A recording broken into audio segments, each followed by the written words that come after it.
everybody. Thanks for clicking on my video, visiting my channel, Jimmy and Jinx.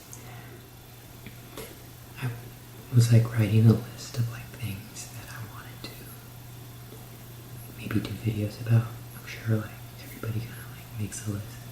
So I have it in my phone, my notepad, and one of the things that was on my list that I wanted to talk about was me being vegan, and how like I heard about it when I was younger growing up, but common misconception was that a vegan is a vegetarian, vegetarian is vegan, or you'd hear about like vegan leather and stuff like that, you know. I decided 11 months ago that I was going to try it.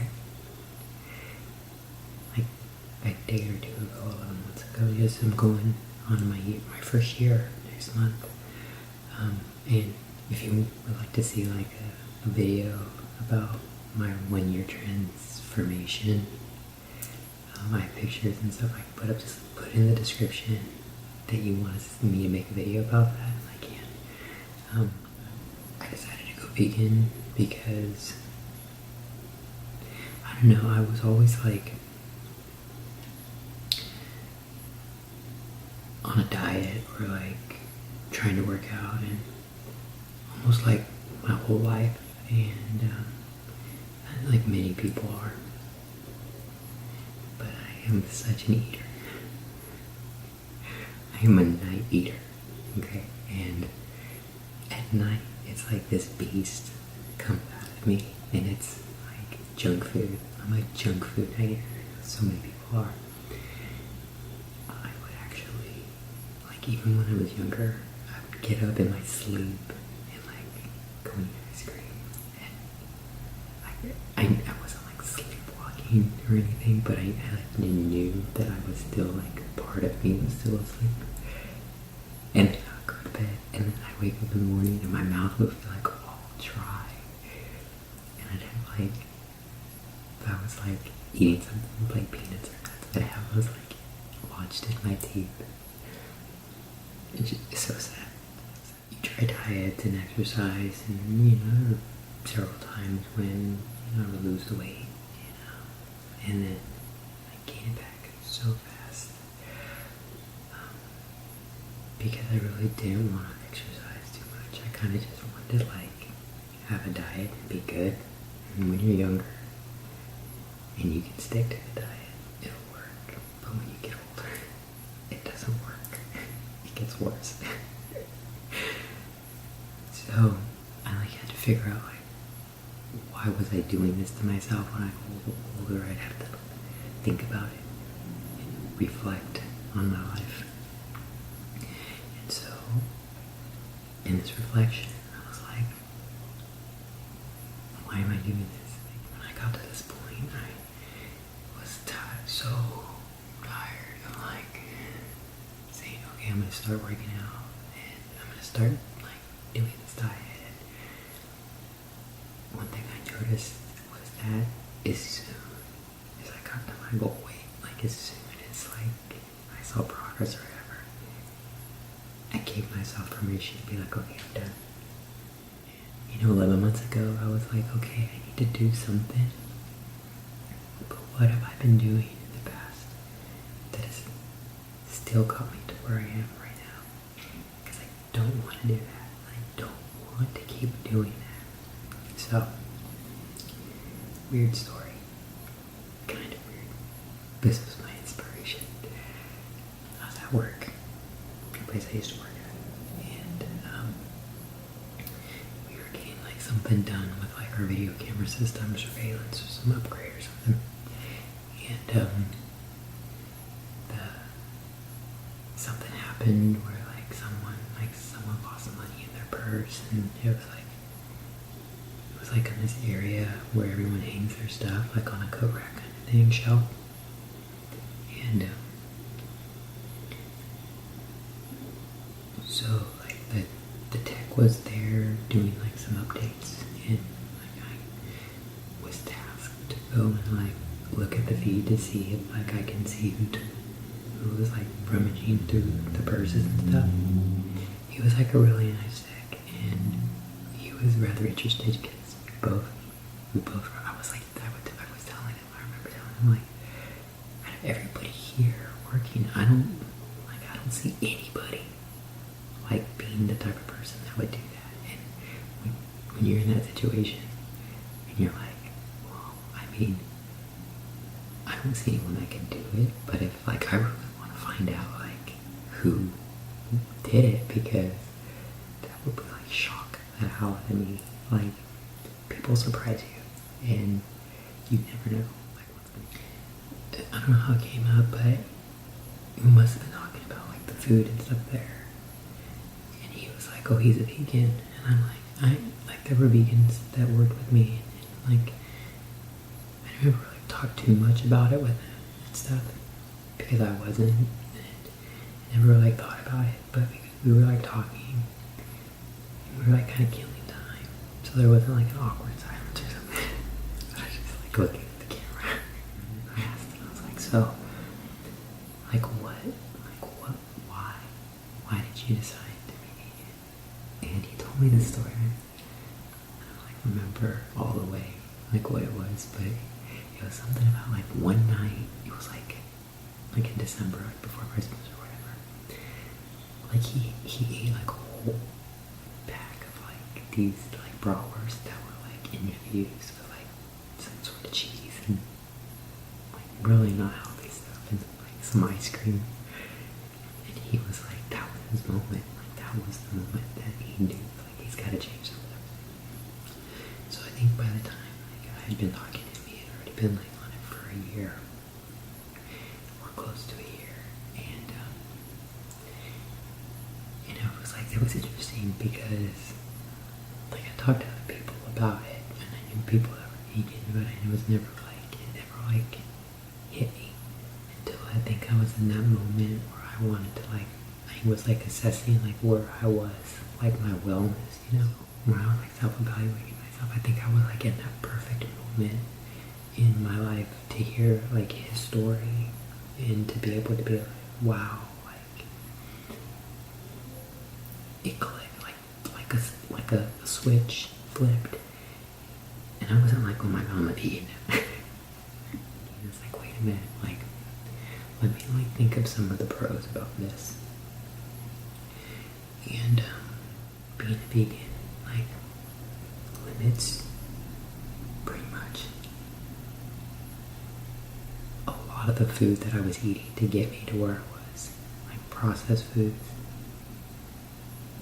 and like junk food and ice cream. And like I wasn't like super big on meat, but I would go and get like hamburgers at fast food, you know, which then I would eat the fries, and then I'd get dessert, and then I'd get a shake, you know, and then I'd like get another side item.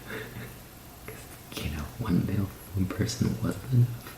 But that was like, wow, this is like, wait a minute, like, I think if I can do this, the diet part is like, it's like black or white. It's like, you can't eat this, you can't eat this. And I didn't know too much about vegan food, like when I first started, so I wasn't like even thinking of like the junk food and stuff that I could eat when I was vegan. I was just like eating lentils and brown rice, like just trying to like get it going, you know, and I did. And I think once like I got it started, I was doing like more research on YouTube. I'd go on like YouTube and like look for like people like doing like vegan shopping hauls and stuff. And that really helped out. Like I really advise people, if you're not sure like what to do and what to look for, like some YouTubers have some really good content on like going to stores and buying vegan food, and you can kind of like, they'll review it. And I was even thinking about maybe someday doing that too, like to help people out and stuff, because that really helps me a lot. Because it would just be like, I would just be eating like beans and rice. I mean, there's some brands like Amy's. So like, I would do a lot of like grab and goes at the store because it being like super busy and stuff. I don't want to like not eat. So there are some brands out there that I would go and get. Like Amy's is one of them, and they have a great selection. And most of all the food that I've tried for them, I haven't tried everything, but most of everything has been really good. These aren't like the things like you want to live off of, but I'm talking about like, you know, I didn't know prep, and I didn't know like, I didn't want to go to work and like just eat a salad, you know, because that's like the worst. Like, don't be a vegan and just eat a salad because you literally will give up. There's no hope for salad eaters being vegan. Now there are some salads I eat that I make, like in the hummus. I make a hummus. I make a hummus salad. And it's actually really good. It's where I work now. They sell like a vegan buffalo chicken. It's just like food tastes like buffalo. It's actually really good. So I make a hummus salad. I put that in there and some pepperoncinis and some black olives and like pretty much whatever else you want. And it's so good. I didn't just want to eat healthy. I wanted to be healthy, and like you have to be active. Like you have to exercise. You have to like have some sort of routine because it wasn't just about the lifestyle change for food for me. It was about like changing my physical body as well. So I can be more comfortable with myself. I'm gonna do the food thing first. Like get that going. Because I always tell people like we want to diet and exercise and stuff. I'm gonna pick one first. Like if you feel like you're more of an active person, you just kind of like fell off the wagon, then be active first. And then like do your meal. If you feel like you know you're not that active, then do the food part first, diet first, and then do the active part. But like for me, whenever it was like, okay, on Monday I'm gonna work out and then I'm gonna eat healthy. And I'm gonna do that like forever. Most of us know that's not gonna happen. The forever is gonna be a never. So pick one. You know, so I chose to pick the food first. I was already at that time when I was working at that job. I was already pretty active, so it really helped out because I did a lot of walking and like running and well, not like running, but you know, like I was always very active. I got my steps in. I got damn steps in. And then I started being active, and that was like huge because I had already felt good about the food part because like the thing I always loved like carbs and vegetables and stuff like that, and it wasn't like hard to cut out sugar and stuff, you know, processed stuff like that. But the working out was like the next step because like when you don't work out too much and then you start working out, you just feel like you're never gonna be good at it, or it's never gonna lead you anywhere. You always want like your stomach, your midsection, your core to be like hella good. Approval status. But it's like literally the last thing that you'll ever see any progress in. And it's the worst. And it's such a letdown because most of the time when I look in the mirror, I'm not really looking at my face, I'm looking at like my midsection. And maybe some people they do the same thing, but it's like where my eyes gravitate to like the first thing. You have to stay busy and active in like 30 minutes a day. Like it's so easy to do 30 minutes a day. Like you can just go for a walk for 30 minutes and jump off time, like pat yourself on the back. Because you did something you probably wouldn't have done. You would have probably just been sitting down, ready to give up. So that's my advice. So like today, like I've lost over 50 pounds. Can't eat bacon because that's what I did. I got me some bacon. And it really was a lifestyle change. But it was something, like I said, I did for me. I didn't do for anybody else. I did it for me. And I didn't really like tell people right away that I was gonna be vegan. I kind of just like, like close people knew, but I wasn't like advertising it to people and friends yet because that's another thing. You start telling people and then you feel like you're being judged on anything you do, and then the moment you break your diet, you like let yourself down because you let other people down. So don't be telling nobody. Just do it for you. Keep keep it on the DL.